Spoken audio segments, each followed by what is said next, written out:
Hey everyone, and welcome back to another video. And in this video, I'm going to show you how to use the MileIQ app. So this video is going to be particularly useful for individuals. Let's say that you need to keep track of your miles driven for business purposes. How do you actually go ahead about doing so? Now this video is going to be short, sweet, and simple, guys. There's not going to be a lot of steps involved. So I recently tested this app out, and what it essentially comes down to is that once you sign up with the MileIQ app, you need to turn on notifications, you need to allow it to track your location, and you need to enable basically everything that it asks for when you sign up with the MileIQ app. Now, once you have the MileIQ app activated, as you start to drive, it starts to track your beginning location and then your ending location. So this right here is blurred out, but this is an example here. But you basically have all your maps or drives listed here that are unclassified. So from this option here, you can either classify this drive as a personal or you can classify it as a business.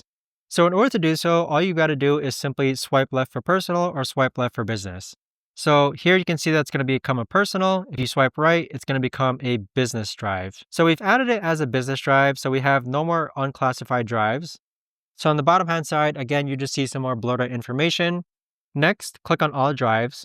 So this is going to show you all the drives that you've made, and you can organize it or filter it by business, personal, unclassified, and you can even change the months up top as well. And then on the next, you have summaries. So these are the summaries for your potential returns based on how you've driven. Okay. Next, if you click on settings, I don't really edit this all too much. I mean, you can add named locations, you can personalize your vehicles, you can add custom purposes, you can change the metrics, you can change frequent drives or work hours, but explore with these settings. But that's pretty much it though.